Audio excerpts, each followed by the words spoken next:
Bonjour à tous, on se retrouve pour une nouvelle position avec ici le trait pour les blancs.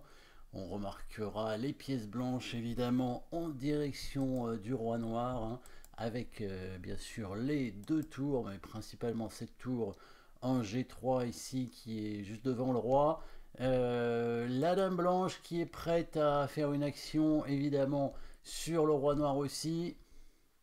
Le pion G était cloué probablement tout à l'heure, il ne pouvait pas prendre la dame. Le dernier coup des noirs, on pourrait vraiment imaginer que c'est le coup de cavalier ici en E4 qui leur permet d'attaquer la tour, peut-être même de dégager la rangée ici de la dame noire.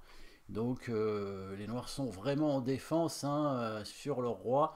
Le roi blanc, même s'il y a une diagonale qui est ouverte ici dans cette direction, bah, il y a un pion qui bloque la dame et le fou. Et en plus il y a le fou blanc ici qui bloque le pion. Ce fou blanc qui est quand même assez utile, hein, il est aussi en direction du roi. On voit toutes les pièces blanches, hein, qui sont vraiment placées pour attaquer le roi. Au niveau du matériel, dame 2 tours, 2 fous 3 pions, dame 2 tours, un fou cavalier et 6 pions quand même pour les noirs, donc 3 pions d'avance pour les noirs, mais évidemment une attaque extrêmement forte pour les blancs et on va concrétiser très rapidement à l'aide de coups forcés avec les blancs. Vous avez trouvé évidemment probablement déjà toute la suite avec des échecs possibles pour les blancs.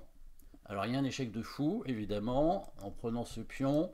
Fou prend pion, échec, la tour va reprendre simplement. Et ensuite, pas vraiment d'échec en plus. La dame, évidemment, peut faire échec. Et on voit évidemment le thème, bien sûr, dans cette position, qui est l'attaque et la découverte, hein, puisque on aura le fou et la tour sur la colonne du roi, après la destruction de la chaîne de pions devant le roi, ensuite une attaque et la découverte, mais attention, comme le cavalier attaque la tour, c'était prévu de la part des noirs, hein, c'est-à-dire quand on fait une découverte, eh ben, la bonne façon de réagir, de se défendre contre une découverte, c'est d'attaquer la pièce qui fait échec. Le problème, c'est que s'il y a deux pièces qui font échec, évidemment, on ne peut pas les prendre toutes les deux en même temps. Et donc, du coup, il va falloir faire un échec double, bien sûr. Donc, dame prend pion, échec. Dame prend G7, échec. Roi prend dame. Fou, échec. Avec le fou, évidemment, aussi. Pas qu'avec la tour, évidemment, si le fou bouge, il y aura forcément échec. Mais si le fou prend par exemple ce fou ici en E7, bah, le cavalier prendrait la tour et il n'y aurait plus grand chose derrière. Par contre, si le fou fait un échec lui-même, eh ben, le roi est obligé de bouger dans ces cas-là. On ne peut pas parer les deux échecs en même temps en prenant les pièces. Donc on va faire en sorte que le fou soit protégé. Il y a justement une tour en F1, donc le fou va venir faire échec en F6. Ça permet de bloquer aussi la dernière case du roi en H8. Donc le roi est obligé de monter en H6. On continue la variante, des échecs encore, des coups forcés jusqu'au bout, c'est-à-dire les noirs n'auront qu'un coup à chaque fois, et pratiquement, hein, jusqu'au bout. Donc là, un nouvel échec avec le roi en H6. Donc là, je suppose que vous l'avez vu, on a le fou en F6, la tour en G3, le fou qui vient faire échec en G7, hein, échec ici. On pourrait faire échec avec la tour en H3, mais le roi va revenir en G6, et attention, hein, la tour ne peut pas revenir en G3 à cause du cavalier qui contrôle, il n'y aurait plus vraiment d'échec intéressant. Donc on fait bien échec avec le fou en G7 pour forcer le roi à descendre en H5, et là on continue à faire échec, un petit échec, encore un coup invisible ici, on va dire. Un coup invisible, vous vous souvenez, c'est un coup d'attaque en reculant. Et là, c'est pas très compliqué. La pièce qui recule, évidemment, c'est le fou blanc. Il va faire échec tout en bas ici, en E2, pour faire échec au roi qui est en H5. Le roi blanc qui est obligé, le roi noir, pardon, qui est obligé de continuer sa course en H4. Ah, il faut être sûr que ce soit mat quand même, hein, parce qu'on a quand même sacrifié la dame pour faire tout ça, hein. Donc ici, deux possibilités de faire échec avec la tour, soit en G4, soit en H3. En G4, elle est protégée par la tour, en H3 par le pion, évidemment. Si on vient en H3, le roi revient en G5 et menace de s'enfuir en G6 après, hein. Donc on pourrait faire un échec en H5, mais le roi va s'enfuir, pas évident qu'on le rattrape, alors que si on fait échec en G4 par contre, on va retrouver l'attaque et la découverte avec cette fois le fou de case blanche et la tour devant.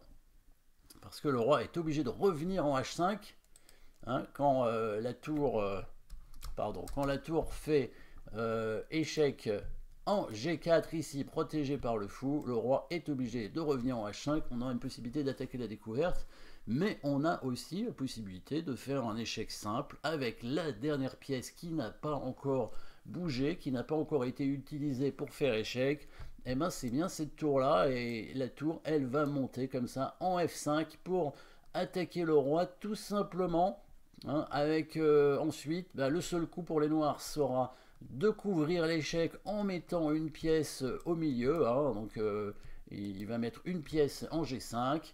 Et là, cette fois, l'attaque à la découverte sera très forte.